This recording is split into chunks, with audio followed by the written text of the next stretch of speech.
Welcome to a live edition of the Deep Look podcast. I am the editor, Charlie Eisenhood. Joining me is Ultiworld Senior Editor Keith Raynor. Sorry for running a little bit late today, folks.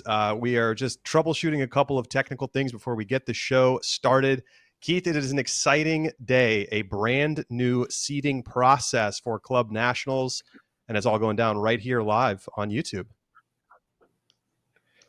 Super exciting. I mean, we have talked about this possibility as a way to do seeding for a while. And one of the pluses of utilizing a new seeding methodology is the thrill of getting to see the groups drawn. This is a tradition. A lot of people will refer to this as World Cup style draw. This is a tradition that's popular with the World Cup. And I'm excited to see how the pools are going to shake out here today. All right. So really quick, just a rundown of the basic rules and how it's going to work. They reran the rankings post-regionals like this morning. So we got after all the regions were done, we had, of course, Mid-Atlantic and North Central wrap up yesterday. We're going to talk about those regions a little bit later in the show.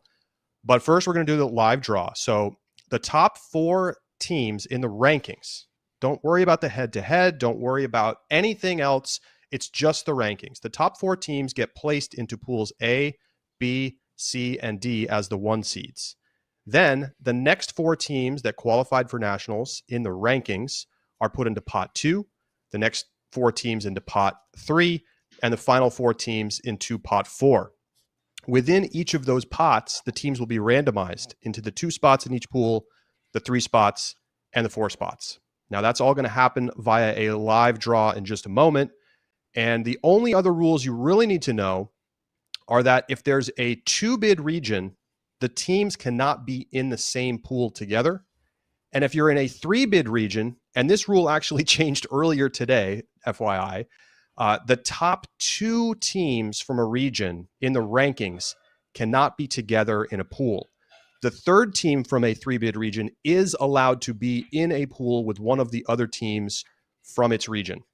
That will all happen as we do it live. So, Keith, anything to add or any other questions about it?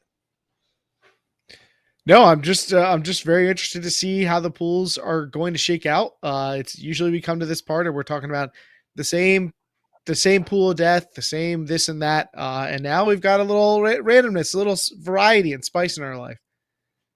All right, well, let's not waste any further time. I am watching the YouTube chat, so if you have questions or thoughts, you can pop them in there. And we're going to welcome in now Adam Goff. He is the National Men's Director. He is also the president of the Ultimate Foundation, as well as Carolina Gonzalez-Llanos, who is the National Women's Director. Welcome, Adam. Welcome, Carolina. Hi, Charlie. Thank you for having us. Yeah, happy to be here. Well, it's great to have you both here. Adam, you have the bingo machine behind us. You have the bingo balls. We're going to start in the women's division. So if you want to add anything about how this is going to work, now's the time. No, I think you described it really well. I think I'm looking forward to seeing it. Well, all I'll say is technically we're going to put 4 balls, the balls that represent the ranked teams in each pot in our fancy device. And then we're going to, spin it and take a look. Well, really quick, before we start the draw, let's take a look at the pots themselves. So we'll begin with these women's division pots. Obviously, we have Scandal, Phoenix, Fury, and Molly Brown. Those are your top 4. Those will be the 1 seeds in each of the pools. And then we have our other 3 pots representing the next set of teams. So it sounds like we're ready to go and get started with pot number 2. Carolina, any notes on this before we jump in?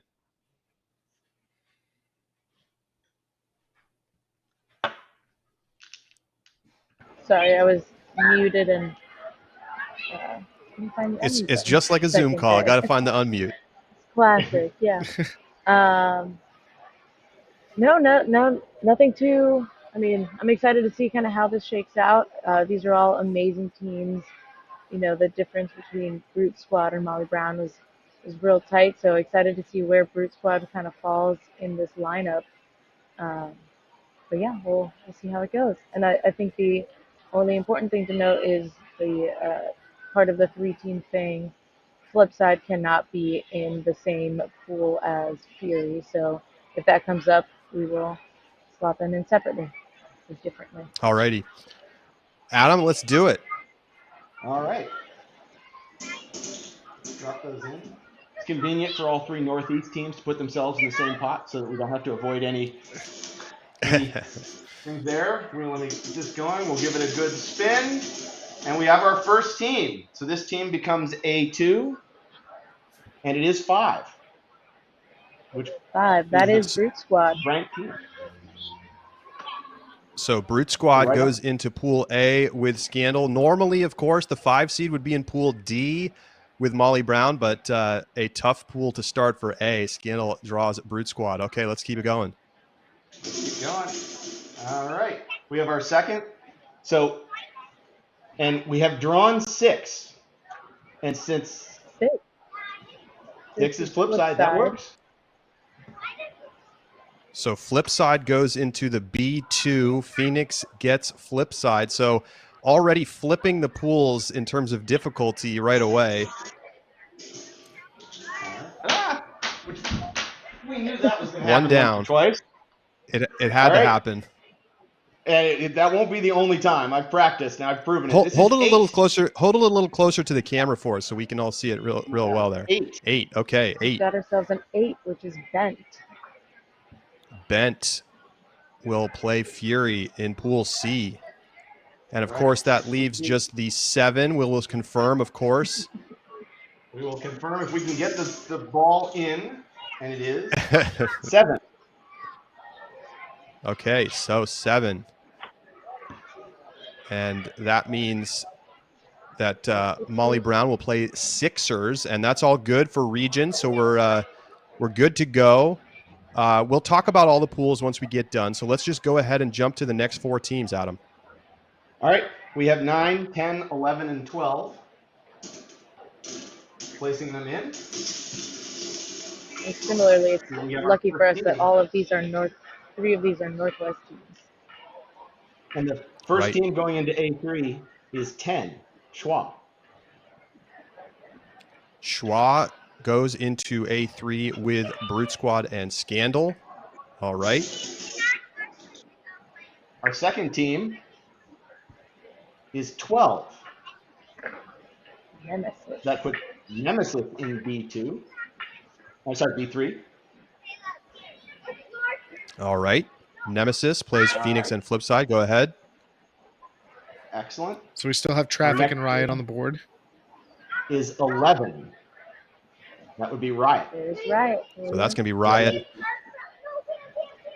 which of course means that Traffic will go into Pool D. We're going to figure out an easier way to get this last ball, I have a feeling, one of these days. As we go through. There we go. And our final one is 9. Traffic into Pool D. Okay, there we go. So final pot, the 4 seeds. Let's go ahead and get them in there. And Carolina, what do we need to watch for here for regional rematches? For this one, we've got, Nightlock is allowed to be in any of the pools now that Fury and Flipside are separated. We've got Parcha, who cannot be in, Parcha or Grit cannot be in the pool with Scandal. So that'll be interesting to see how that shakes out. Hopefully we get lucky, otherwise we'll have to see how it goes. All right, here we go. Our first team drawn for Pool A4, 25. Pop, perfect. So we that's are Pop. golden for this draw. All right. Nice. Smooth sailing from here on out. So Pop joins Scandal, Brute Squad, and Schwa in Pool A. Next up is 13, Nightlock. Okay, so Nightlock into Pool B with Nemesis and Flipside and Phoenix. Of course, Nightlock is allowed to be in a pool with Flipside because they are the 3rd team in the region. Correct. 14, Parcha becomes C4. Fury, Bent, Riot, and Parcha in Pool C. So our final team is 16. Good old Grit. Grit plays Molly Brown, Sixers, and Traffic. So there you go. The pools are done in the women's division. Let's. I want to throw it quickly to Carolina. Some very interesting draws right off the start with Brute and Flipside going into pools A and B. That's a total change up of what we would see in past seasons with the typical snake. So what do you notice here about these pools? Does anything stand out to you as potentially a pool of death? I mean, definitely pools A and B are pretty tough matchups with Brute and Scandal and Schwa all kind of in there. That's probably where I would put the pool of death, followed closely by pool B. I mean, honestly, all these are great teams, so I know I wouldn't want to match up against them anyway. Keith, we do get Traffic, the 9 overall ranked team, in the typical spot, which is the 3 spot in Pool D. How do you feel like Pool D is this year compared to most years when we see it as that 4, 5, 9, 16? I'm not entirely sure that I feel that it's that different. I mean, I think that Molly Brown's probably glad to fade a Brute Squad team that they've lost to this year. But they also have lost to this Traffic team that is in their pool. They also have wins over all 3 of the teams in their pool. So from Molly Brown's perspective, dodging Brute Squad's probably good, but for the most part, I don't think this pool feels that different from how it would feel in the traditional draw structure. Because of the balance across some of these pots. Yeah, I mean, I think that's going to be the takeaway from today is most likely that we're going to see much more balanced pools. Certainly Scandal does not get the easiest path like the 1 seed usually gets. I feel like getting Brute Squad makes that a lot harder. I mean, that's certainly the toughest and highest ranked team in that second pot. So, not necessarily smooth sailing for the 1 seed like we've seen in years past. All right, well, we're going to keep it moving. Carolina, thank you for being here. We appreciate it, and we'll look forward to hopefully seeing you at Nationals. I unfortunately will not be on site, but I will be watching every broadcast you put out there. Awesome. All right. Carolina Gonzalez-Llanos, National Women's Director, will be replaced in just a moment by Genevieve Leo, the National Mixed Director. We'll let Caro go. And just really quick, Keith, a great start. Hey, we only dropped 1 bingo ball on the ground and got some very interesting pools to get things started. Watch. Who was it? Was it Bent that got dropped or Flipside? I'm trying to remember. I think it was Bent. Watch Bent has the best Nationals in team history, and being the team that gets dropped is going to be a good luck charm. Like if you're the team that gets the ball dropped, like you're going to do well at Nationals that year. Yeah, people are going to be doing truther stuff. It's already happening in the chat. Scandal's got to be a little like, what just happened? This is the first time that they've been a top 4 seed since 2014. Like they've often been that 5 seed stuck having to play the 4 seed. And this is the first time they're going to be on the top line since 2014, back when they were a championship team. And boom, they draw Brute Squad right off the bat. So, all right, I'm sure Scandal's gearing up for the matchup, but here you go. Let's get Genevieve Leo in here. She is the National Mixed Director.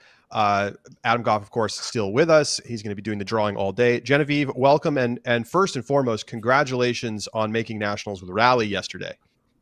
Thank you. I'm so excited. We had a really, really great weekend, so can't wait. Awesome. Well, here's the pots in the mixed division. Shame is the number 1 overall seed. They will get the 1 seed in Pool A. Dragon Thrust, AMP, and BFG in the B, C, and D slots at the top of the pool. And there are the rest of the pots that we will be drawing from. Some dangerous teams waiting to maybe land in Pool A with Shame. We will see what happens right now. Let's do it. Adam, you can drop in the 5, 6, 7, 8. All right. Done. And we get our So we're looking at first Crocs, team. Sprocket, Exist, and Mixtape. All right. So our first draw for A2 is 6.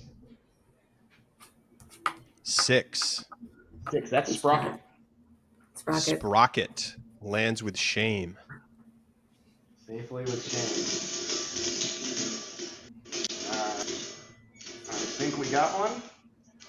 For B2, we get 7. 7. Exist. That is Exist. Okay, so exist with Dragon Thrust. All right. All right. And that gives us C2 for 5. So that is Crocs. Crocs will play Amp at the top of Pool C. Which leaves us And of course, that leaves 8. Mixtape, but we can't do it. We can't do it. Cannot put So it in. Mixtape actually has to go into Pool C, and Correct. Crocs will go into Pool D. So we're going to have to get that corrected. And so Crocs will play in D and Mixtape in C. So Mixtape gets bumped into Pool C with Amp. Very interesting. The first time we've had this today. Honestly, a matchup I was kind of looking forward to watching. So, especially in pool play. All righty.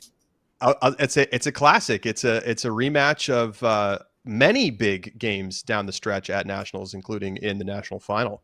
All right, let's keep it going. All right. Pot so 3. we have 9, 10, 12, and 13 now. Noise, That's red noise, flag, red shine, flag, and shine, slow. and slow. Keith and I are on the same page. All right. So going into A3, 12, shine. All right. All right. Southeast qualifier. All right. And we have our next So team. we cannot get noise in this pool. We cannot. Correct. We cannot get noise. I have dropped a second ball, so we'll clean it out. So let's keep count. That's 2 dropped balls.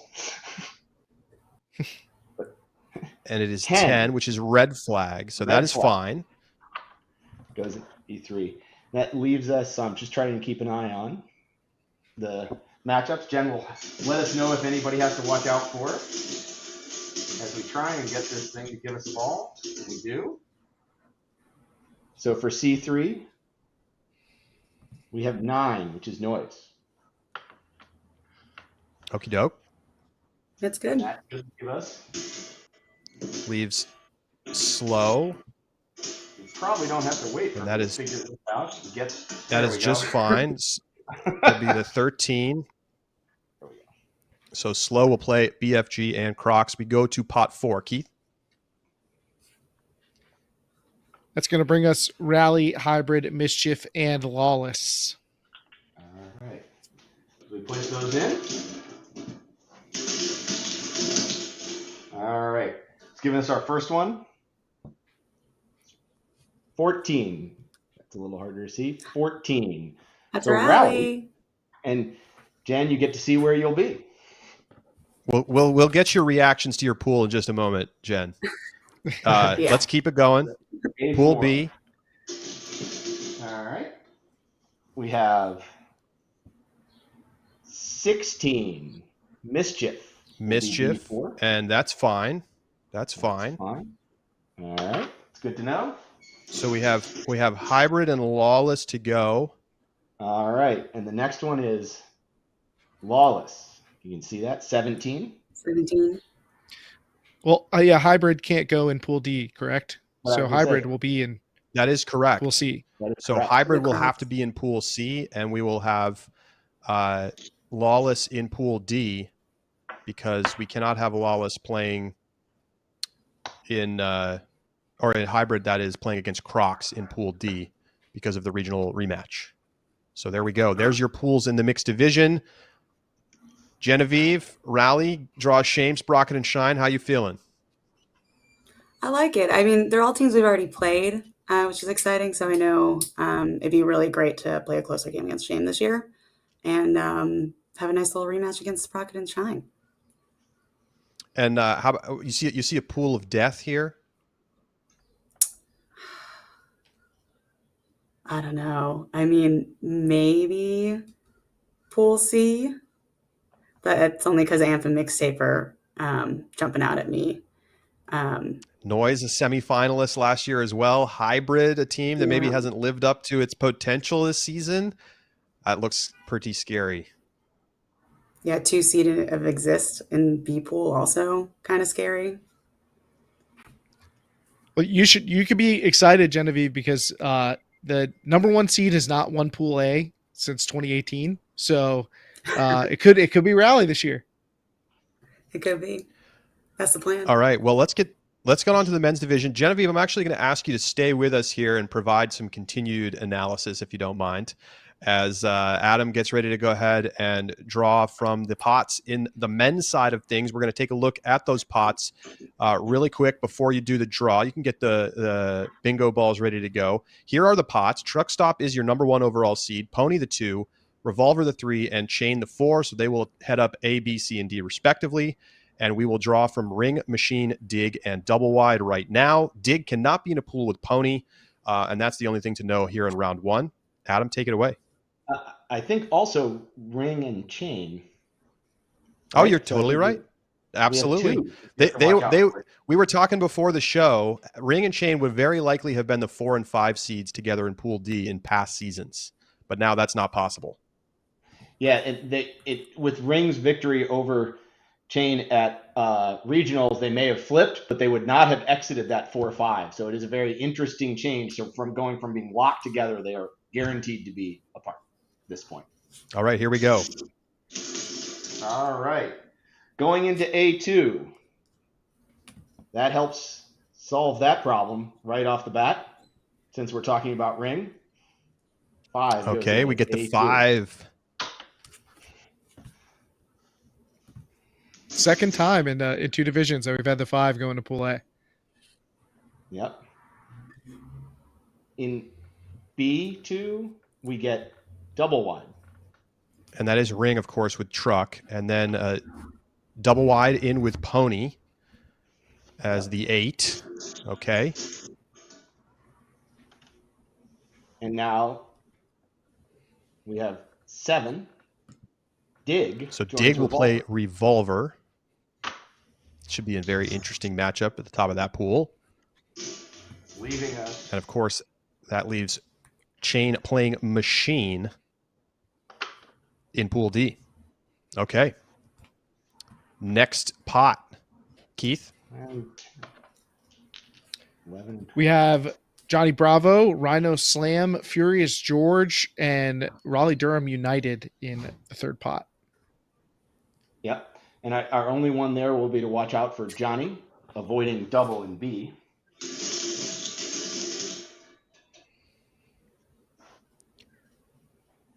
Which they have done. Right off the bat, as we have Johnny joining them in Pool A. Huh. Something looks familiar from last year's pools in Pool A. Going into Pool B, we now have Raleigh Durham. Raleigh Durham United will play Pony and Double Wide. Wow, that's a nice looking pool so far for Pony, I must say. Continue. We got Rhino going in as C. Rhino in the C with Revolver and Dig. Yep. Leaving us the final. And that is the 11 Furious George with Chain and Machine. Okay. Watching the YouTube chat is amazing right now. Miranda Knowles, coach of Chain, in there, throwing up the heart emoji after the Machine draw. Lots to love. Pavliana saying Machine's going to win nationals. Yes, he would. He would. Let's keep it going. Final draw here for the men's division. All right. And our first. We're looking at Vault, Sub-Zero, Dark Star, and Blueprint. A14. So we have Vault, who cannot be there. Mm-mm. Right? So they automatically go in as B4. They move to B4. Right. So they will be in the B spot. We'll get the graphic corrected there. You go ahead and pull the next team. So Vault will be in Pool B. So 18, Dark Star goes into Pool A as A4. Okay, so Truck Stop, Ring, Bravo, and Dark Star. Man, that is welcome to Nationals, Dark Star. 16 goes into Sub. That is C. Sub-Zero. So Revolver, Dig, Rhino, and Sub. And that means that Blueprint will be in with Chain, Machine, and Furious in Pool D as the 24 ranked team. All right, Genevieve, I'll throw it back to you really quick. What stands out? You feel like you see a toughest pool on the horizon here? I would say a pool, but that's only because a hometown truck stop. Like I know they're gonna take it home. So I think seeing our second 1-5 matchup drawn makes it really interesting. Seeing 1-5 at the top of that, and Johnny is a 3 seed. I'm looking at 3 seeds as Johnny, Rhino are 2 3 seeds that I think people are expecting a lot out of as they come into looking at nationals as well. Not that all the teams don't have potential, but I think you'll hear about those teams talked about a lot going into this tournament. Yeah, it's Bravo, of course, winning last year. Rhino in the semis. Yeah, it's going to be a very interesting nationals. Keith, what do you see here? Well, I mean, I'm not trying to walk all the way down Narrative Street, but Truck Stop beat Bravo last year in pool play. Bravo gets revenge in the final, and here they are seeing each other in an almost identical scenario. Truck Stop as the 1 seed, Bravo as the 3rd seed in Pool A. And we've seen this story before, but again, that's just a narrative. And Charlie, you said Pony's got to feel good. Don't forget RDU got a big win over Pony to start this year. So, they're drawing the only team on the 3 line that's beaten them, if I'm not mistaken. So, and respect got to be given to Double Wide. They may have had kind of a ho-hum regular season, but they did beat Bravo at regionals, and dangerous team as always. Lots to discuss. We're going to continue the discussion right now, but before we do that, I just want to let Adam, I mentioned, you're the national men's director. Thank you for doing the draw. You only dropped the bingo balls twice, so that's solid, very solid first effort.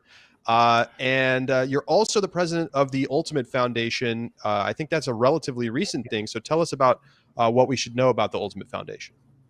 Thanks, Charlie. I really appreciate getting talked about. So the Ultimate Foundation was formed about 9 years ago, 2014, to generate funds to help get other people the opportunity to experience Ultimate, to bring Ultimate into communities that aren't necessarily part of it, to help build youth, running programs like GUM for the Girls Ultimate Movement, the Johnson Fund, supporting BIPOC players and supporting other programs like Pay It Forward. As part of Nationals this year, we're running our Learn to Play initiative.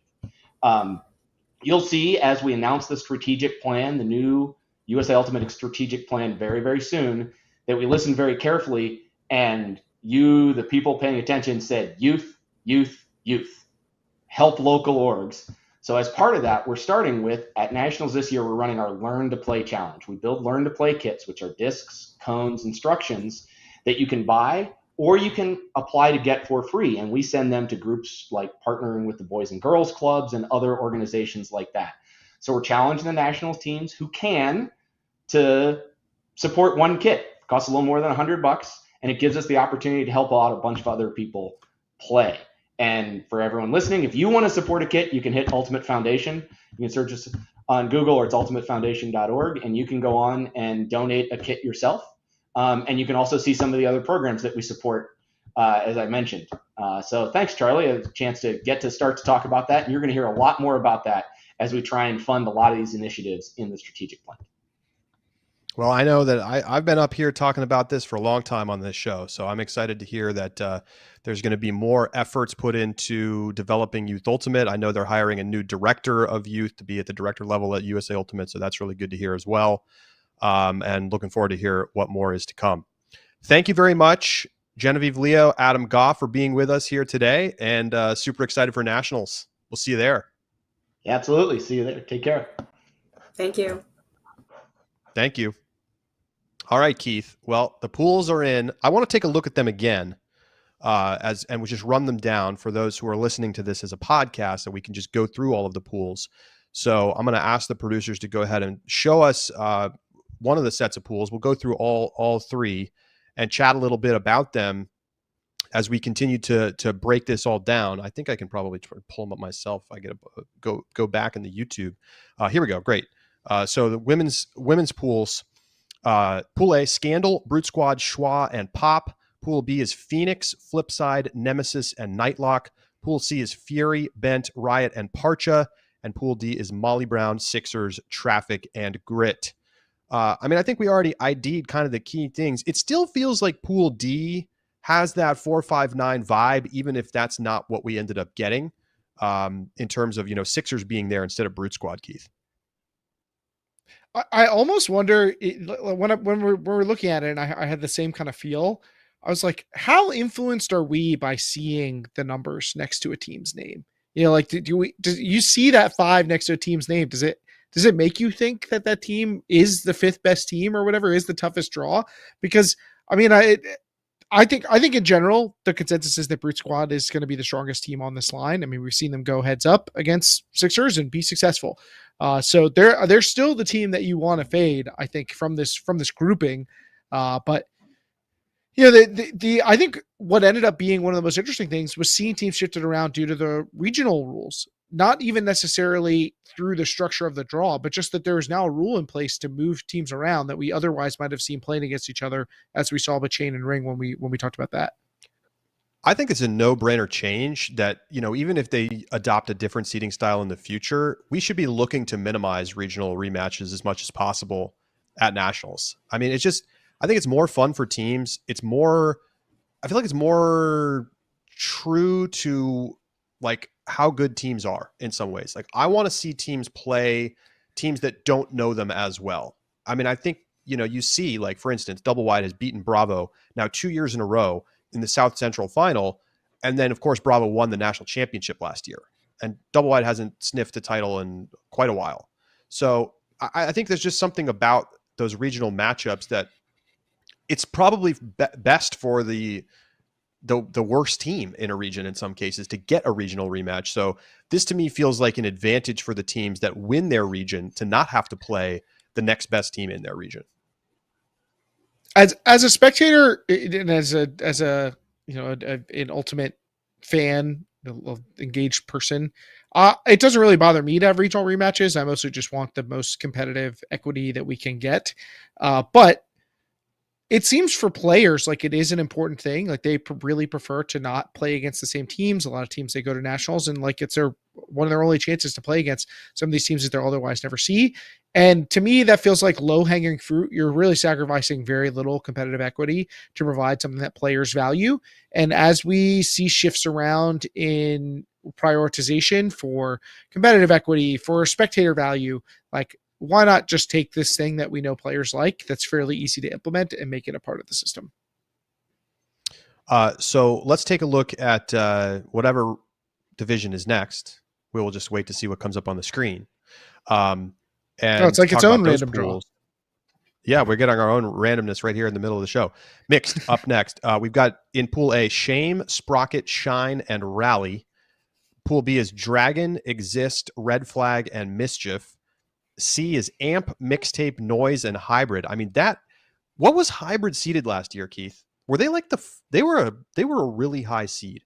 I would love to know what all of those teams were seeded last year. I remember Noise was the 9, I think, because it was like a surprise that they went back to semis.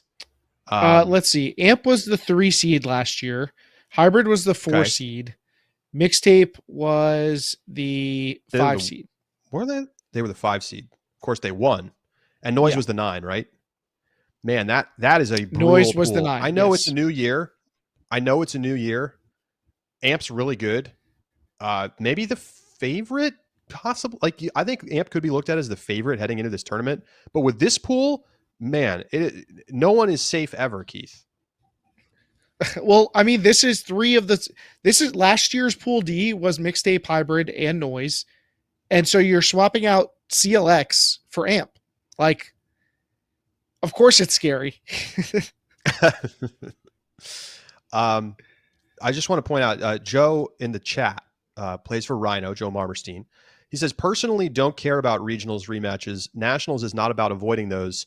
Regular season, sure, but for nationals, it's more about competitive balance. That's a fair perspective. I prefer not having the regionals rematches, but there's one player who doesn't mind it. I mean, Pool D is so BFG strange. could have been in line to BFG could have been aligned to play with Mixtape. Instead, they're getting Crocs, like a first-time Nationals team. I'm sure that they would much prefer that setup. They could have had Noise in their pool, but they ended up with Slow. They could have had Hybrid and got Lawless. Like a lot of things, I think, fell BFG's way. They're going to be really happy with their draw, while that Dragon Thrust gets an Exist team that beat them in pool play last year. I think pools B and C look absolutely brutal, and they're also crossing over against each other.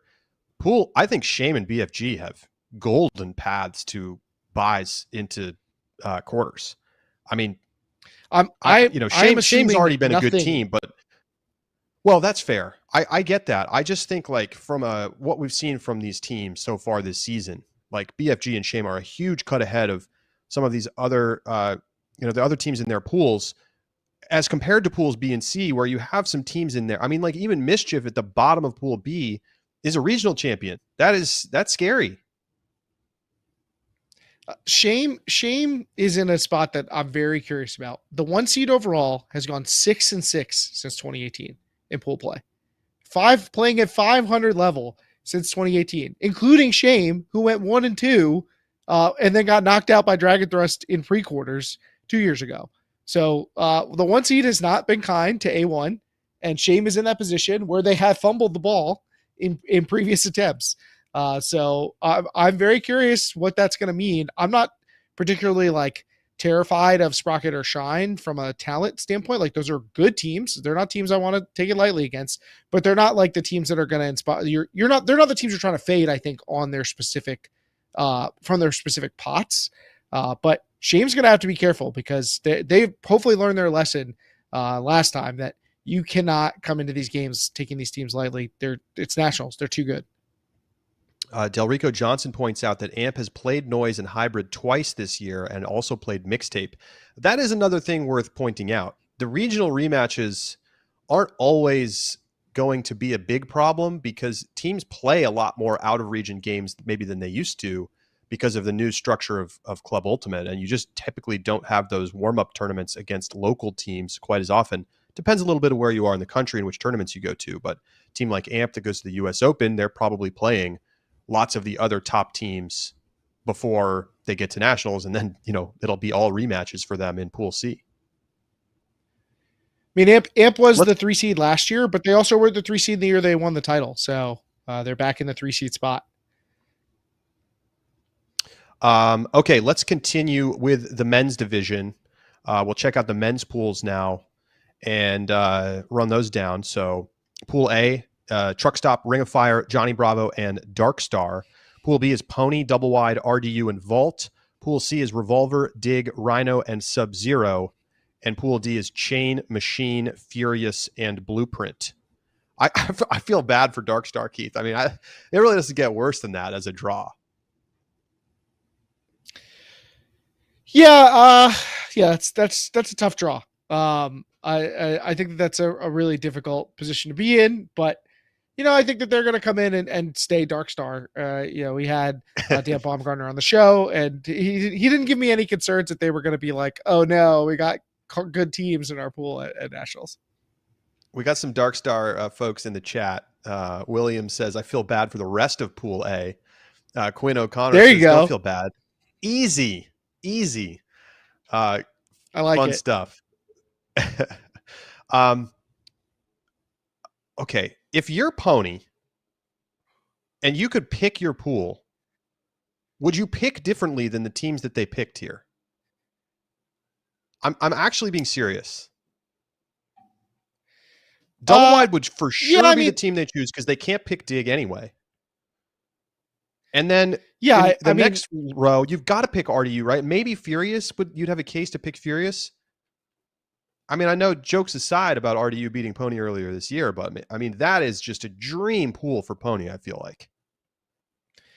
Yeah, but I think Vault is probably the team that the line that you're the most like, okay, that's not the team you want from the 4 line. But if you're gonna have a line where a pot where you get the best team from, you want it to be the 4 seed. Vault, is having a tough time getting out of Mid-Atlantic regionals. So I don't think Pony's going to be too concerned with Vault. So yeah, I do think this is a good draw. Although maybe we need to not sleep on this double wide team. I mean, they were in a pool together last That's year. fair. So That's fair. they've seen it before, but double wide was the way they played against Bravo. Like that team comes out. Pony has certainly been far from infallible this season. That is true. Their offense has not been that sharp. I feel like I've had some questions answered by Pony at regionals, but you know what? You're totally right. I think Vault is probably easily the best team in that back row. I mean, maybe if Sunday regional Sub-Zero shows up, you feel a little bit better about things for Sub, but I will say though, Darkstar, we haven't seen Darkstar. They finished play second in the Northwest out of regionals teams. Like they legitimately could be really good. I think if you did a bracket of those teams, Darkstar, Blueprint, Vault, Sub, like who wins? Who do you take, Keith? I mean, Darkstar or Vault? I think I'd probably take Vault, but I think I'm mostly being influenced by last year. If I was just going on what I've seen this season, I'd probably take Darkstar. It's not crazy. It's not crazy. The results speak for themselves, I think. And the other thing is if Pool B is a great draw for Pony, I think Revolver and Chain are both happy with their draws. I mean, Revolver gets the two teams that they've already beaten this season in Dig and Rhino. They get a Sub-Zero team that I think they're going to be comfortable with after what we saw from North Central. It was a real challenge for all of those teams. And then in Pool D, Chain doesn't have to play against a Ring team they just lost to. They don't have to play against a Rhino team they've lost to this year. They don't have to play against a Dig team they've lost to. Like, they didn't draw any of the teams that have beaten them this year. So I think Chain's probably feeling pretty solid about their draw as well. Miranda hit the heart in the chat with the machine draw. So how about, okay, let's talk about the first year team. So we talked about Darkstar a bunch already. Does Blueprint like this pool? I think Blueprint, aside from probably wanting RDU in their pool, I think Blueprint was like, whatever we get is what we get. You know, I don't know that they were the 16th seed, so anything better than what they would have gotten then is just icing on the cake. They didn't really get that. I mean, I guess they don't have the theoretical 5 and 9, but yeah, I don't think that they care that much. They're going to be glad to be in San Diego. Okay, Chris Mazer in the chat, Keith, you're going to like this one. Has there ever been a better pick for hashtag the game than Rhino? Seems like easy money, he says. Yeah, sure. If you don't look at how they played all year, I mean, if you look at the roster, yes, but don't check their score reporter page. Sorry, Joe.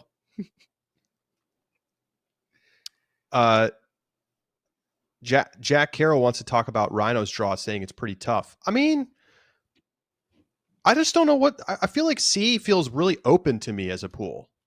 I don't know that any of those teams are obviously way better than the other teams in their pool. Even Sub-Zero, for kind of the lumps that they took at points this year, still showed up and still has a lot of talent on the roster. I feel like if you get the best version of each of the Pool C teams, it's going to be competitive in every game.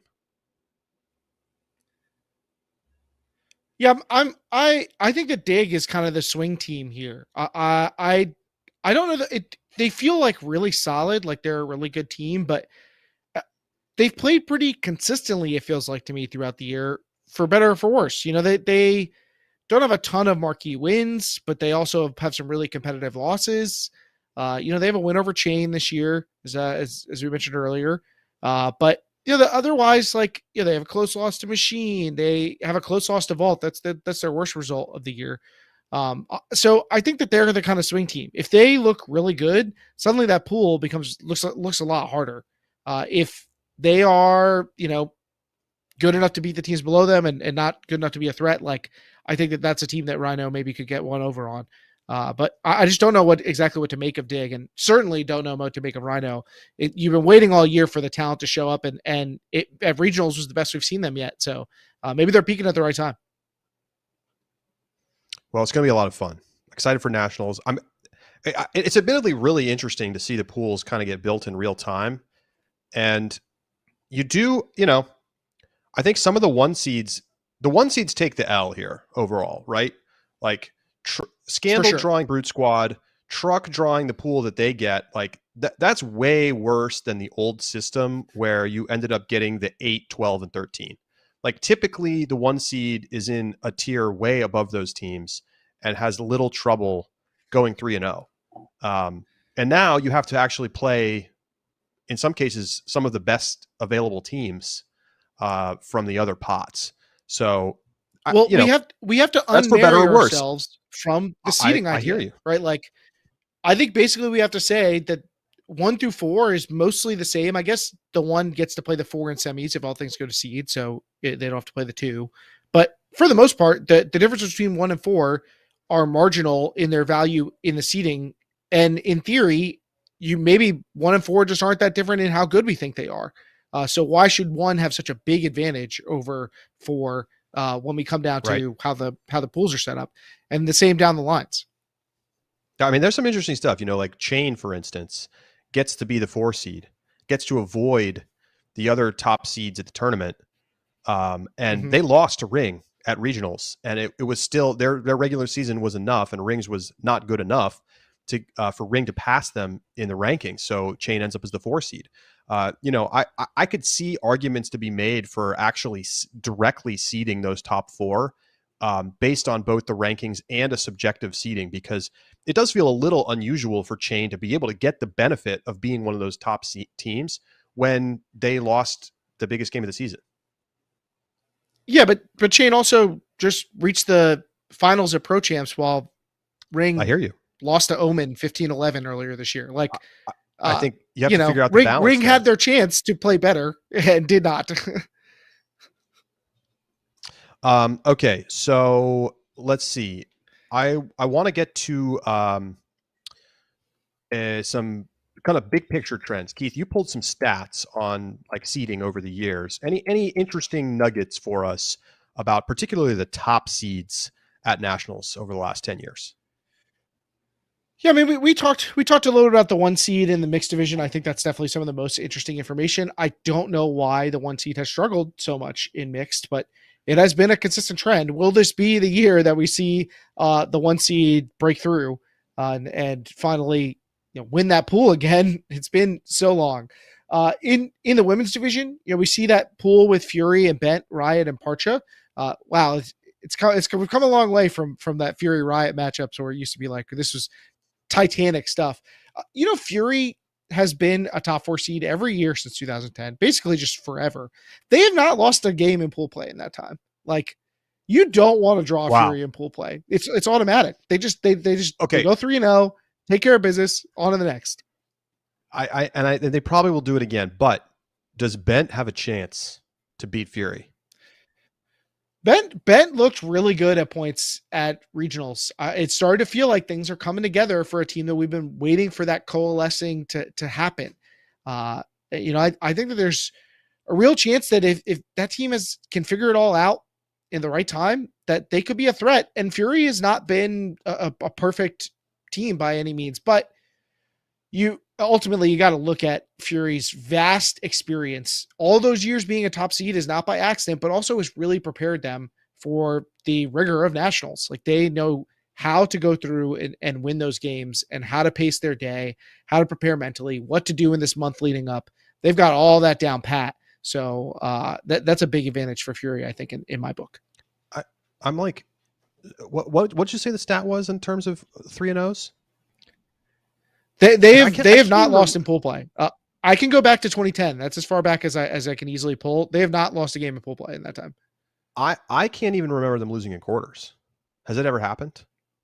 No, I don't think that they have. So, but long ago they won 7 years in a row. Yes, and they were probably going undefeated all of those times. So, the legacy though has not died. Like, yeah, they're not winning the title every year, but they do not get upset very frequently. Like, I mean, they don't lose to teams unless you're one of the best. Maybe this is the year for the big upset. Maybe we're going to be looking at the stat and put it on a tombstone or something. But it's happened to other teams. They are not a team you want to see in pool play. Molly Brown has been the the team that gets upset in a shock manner, or Riot has been the team that gets upset in a shocked manner. That doesn't happen to Fury. It just doesn't happen to Fury. They might not win every year, but they also only lose in semis or finals, and usually close. So pretty interesting. Any other notes? Maybe men's division or anything else? Yeah, I'm looking at the men's division. This is tying their highest seed ever. They have been a top 4 seed 3 times, and they've always been number 4, so never higher than that. So they've always had to contend with the 5 and the 4, 5, 9 setup in Pool D, and this will be the first time that they won't get that. Like, they will be rewarded for having a good regular season, and I find that kind of compelling. Shows that there may be a priority shift in teams, that being successful in the regular season has a real reward at the end. If you can deliver, they made it to the final at regional still. They put up a good game. Yes, they lost to Ring, but head-to-heads aren't everything, and they're going to get the reward and get a much easier path, I think, than they usually would, hitting the highs of what we've seen from their team over these past 10 years. William Brotman, one of the foremost Ultimate historians, is in the chat, and he says that in 2004, Fury finished 7th. That's, of course, almost 20 years ago now. Every other Fury finish is 3rd or higher.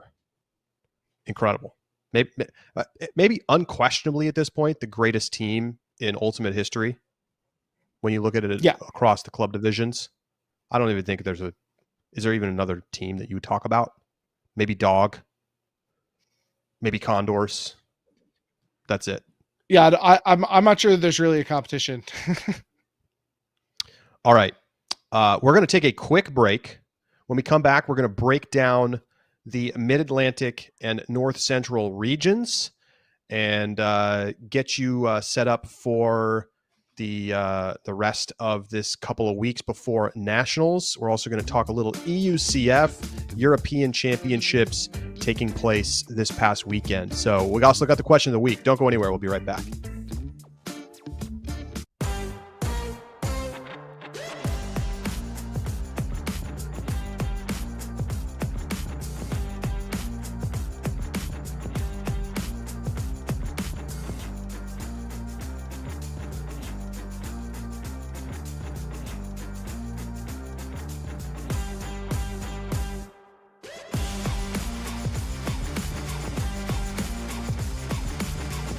All right, and we are back on Deep Look. Thank you for joining us here live on YouTube, or if you're listening on the podcast network of your choice. Appreciate you being with us. We've got a really great subscriber bonus segment this week. We're doing stock up, stock down for teams following regionals. Which teams are on the up and up, and which teams maybe lost a little bit of shine during the regionals. I know Darkstar stock up, Keith. You got to admit it. All right, now let's talk a little Mid-Atlantic and North Central regionals. Of course, we know all the teams that made it. We just talked about them in the seeding. But an interesting weekend, some pretty surprising upsets on day one of both tournaments, Keith. But in the end, it not necessarily all the favorites, but for the most part, not a lot of drama on Sunday, although there were some very close games down the stretch.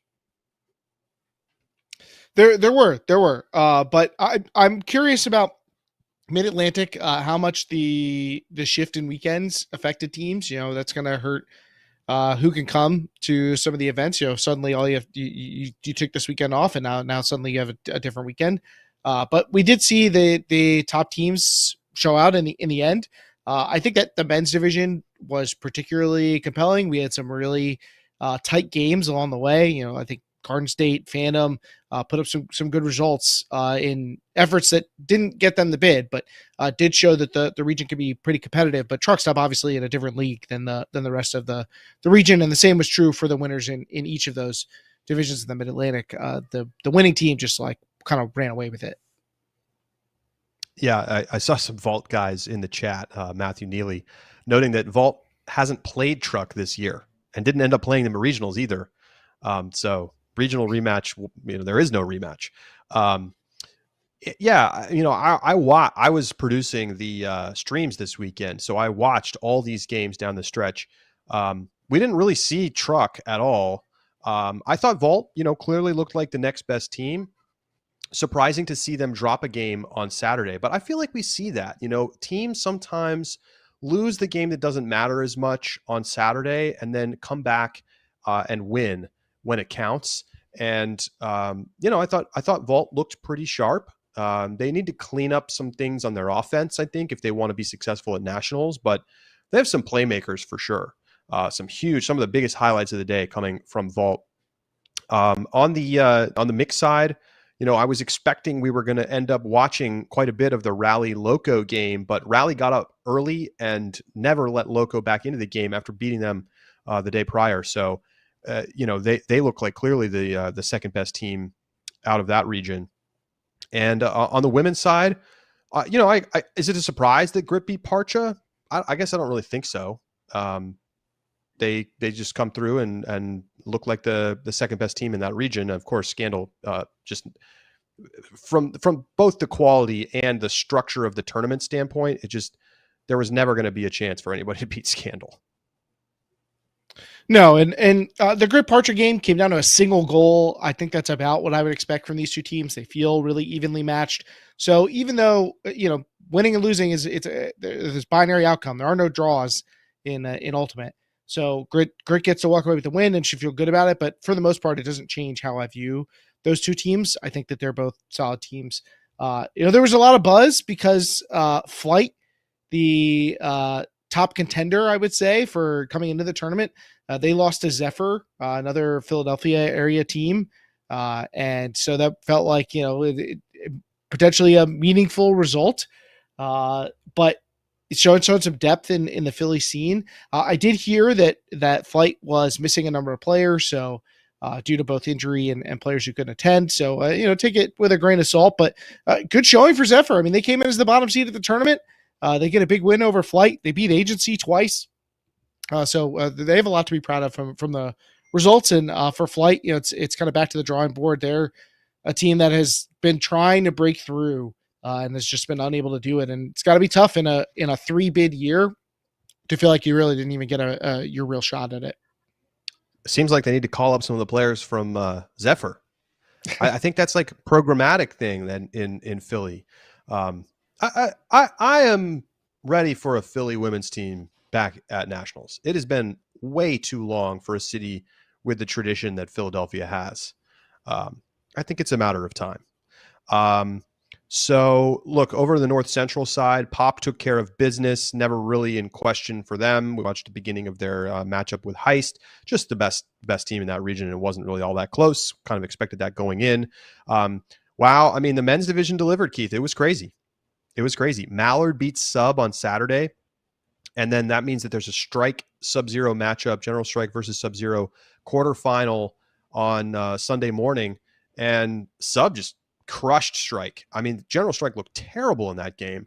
And Sub really just carried that momentum through the rest of the day. And to be honest, when I picked them, this is exactly the kind of thing I was expecting to see, which is that the talent level for that team is higher than the other teams in the region.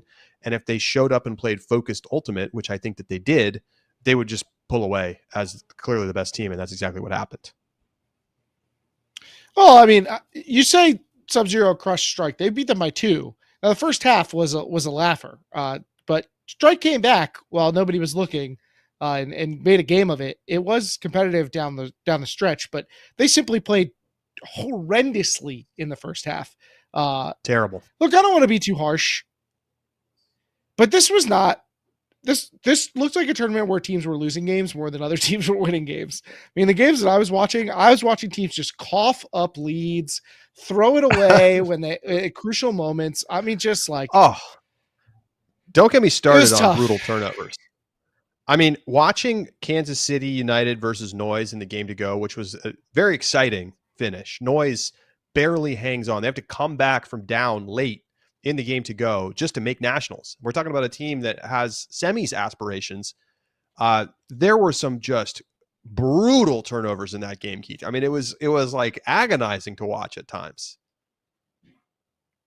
Yeah, I was shocked to see Noise kind of mired in a rough game. That suddenly you were like worried about them making nationals at all, when I think that they're a team that has like dark horse semis potential. And yeah, I mean, credit to KCU, who put up a great fight in that game, and I think proved to be more talented than their record indicated. But Noise able to pull it out in the end. Shock comes down to it. What do?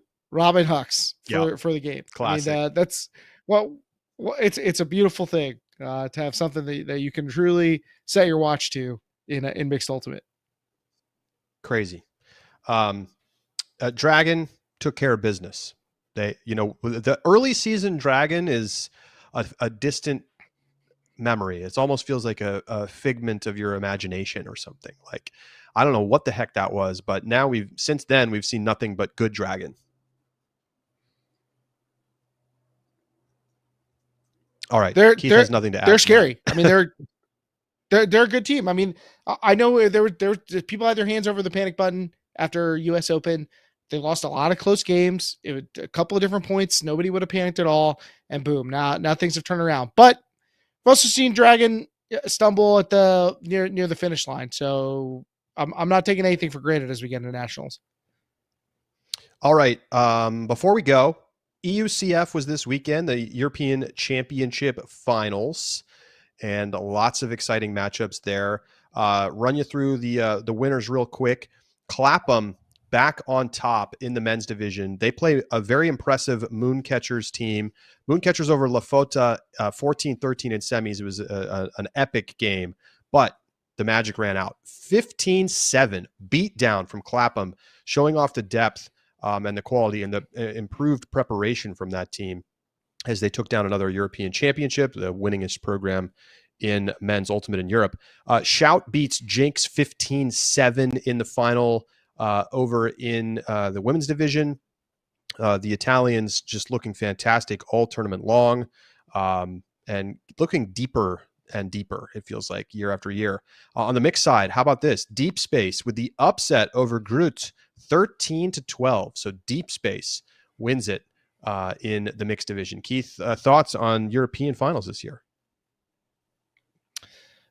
Shout looking strong, like you mentioned, and I'm wondering when I'm ready to see that translate to some international success for Italy, either in women or mixed play. Like we know, obviously, Lafota also does pretty well in men's, although I'm sure they want to come away with the win or at least get a shot at Clapham in the final.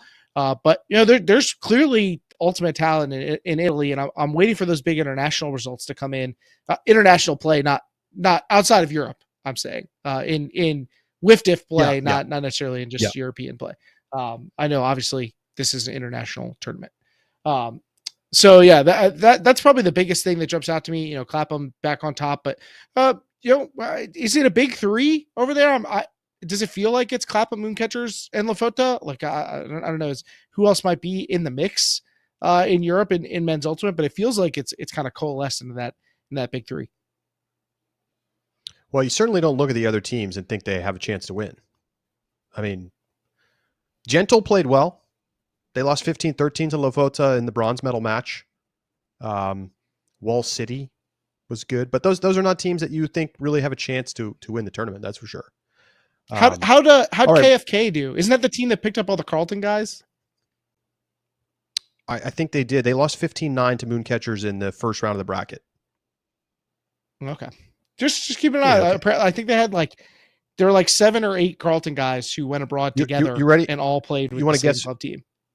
You want to guess who their stat leader was? Declan Miller. And 4 goals, Declan Miller.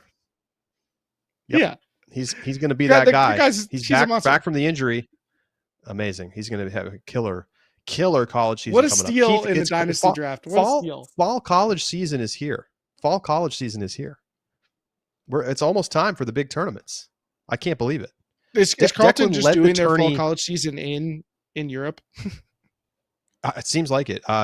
Will Troop, who played for KFK, said that they held seed, and Declan led the tournament in assists. Wow.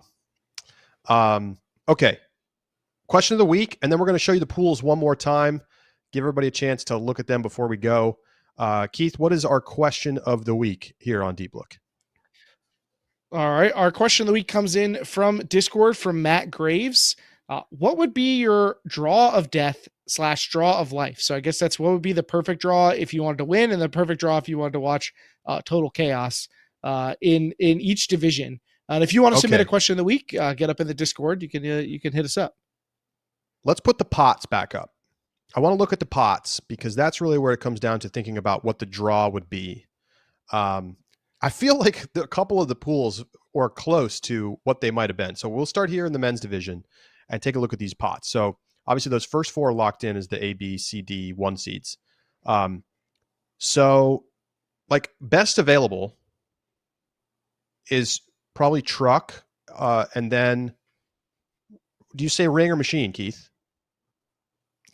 I think I go machine. It's really close though. And I think Dig is in that conversation. Like I Sure.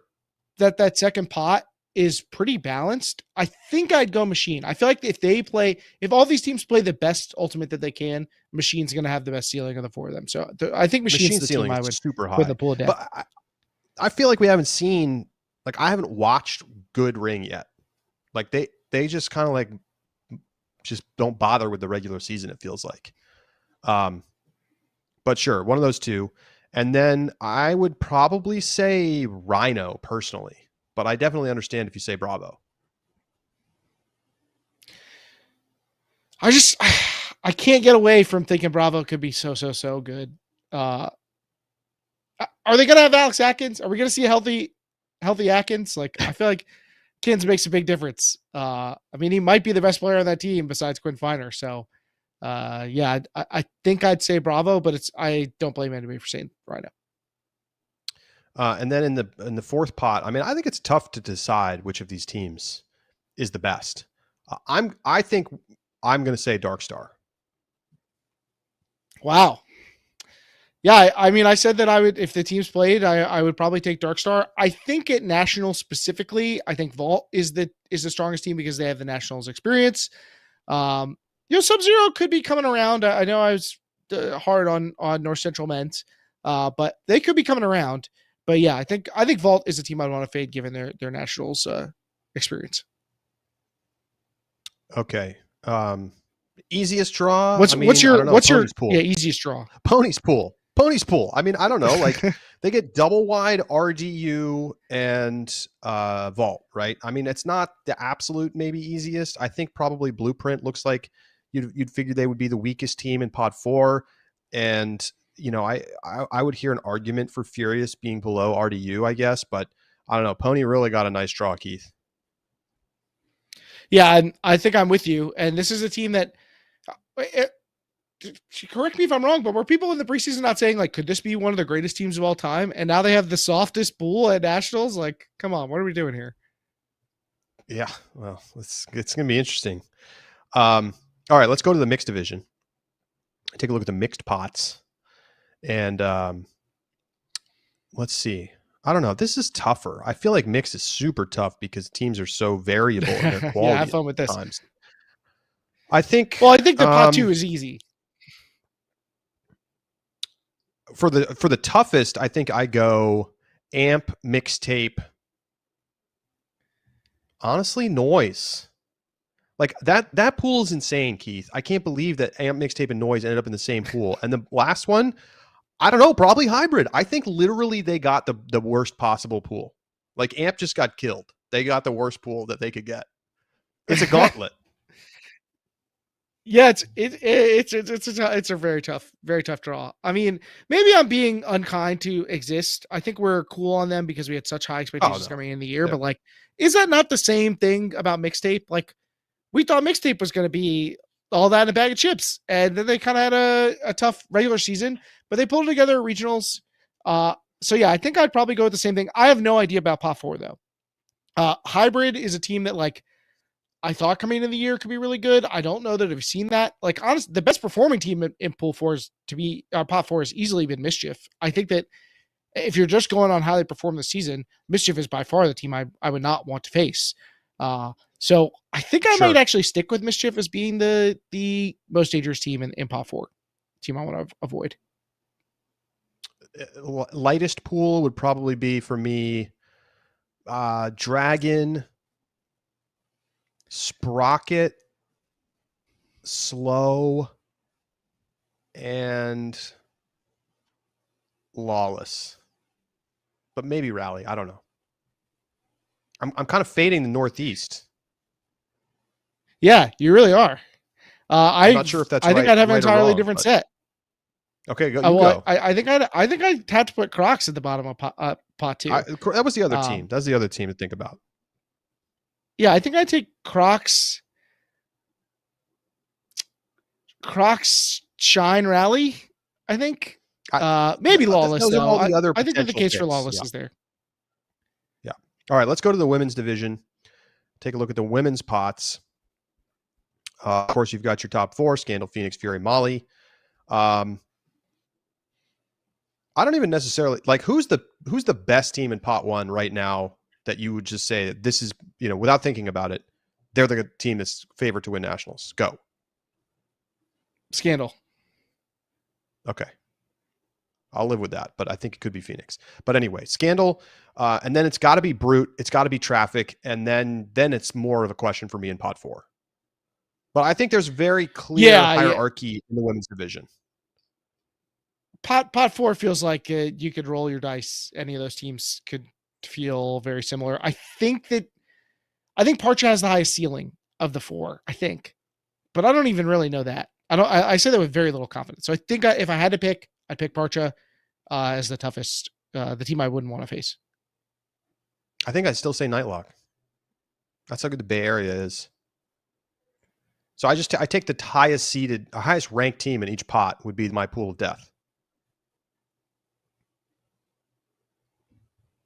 Chalk. Chalk for Charlie. How about the Chalk easiest? Charlie? I mean, the easiest is going to be close to the reverse. Although I think Sixers has to be below Bent in terms of pot two, given Bent's win over them, and then definitely Nemesis and I think Pop is the worst team in the pot four.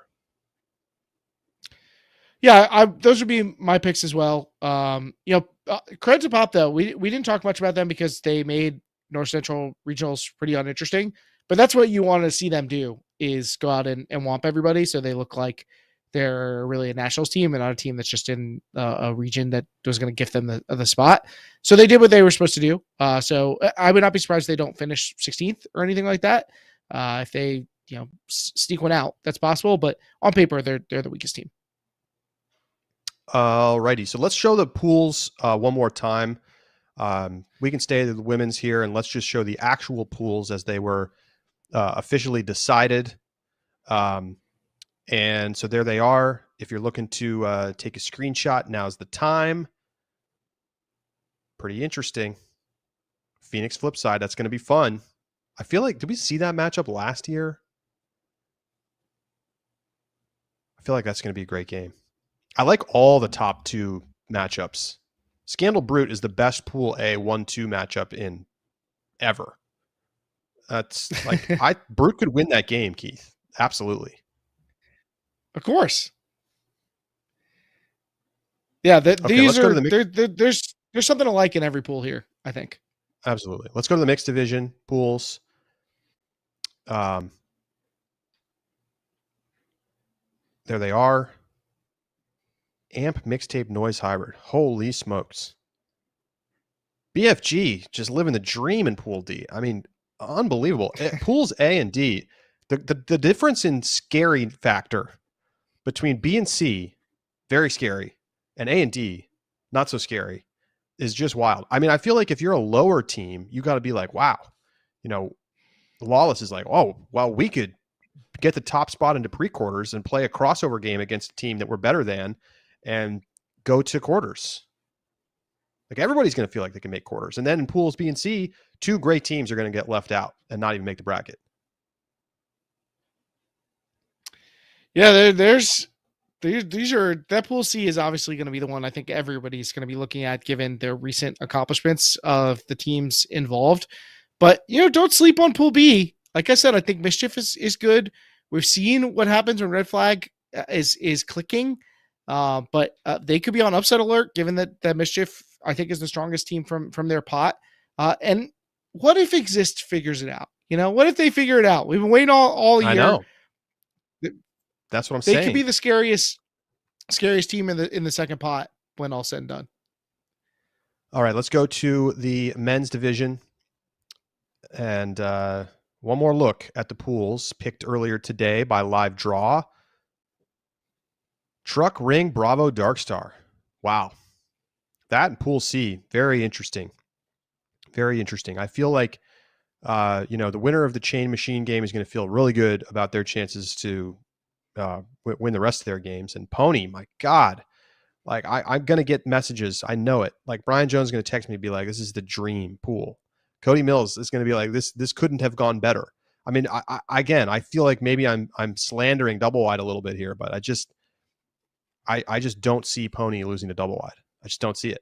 Oh, they're from Texas. That means everything I know you say about them is slander. But B, they love it. They love it.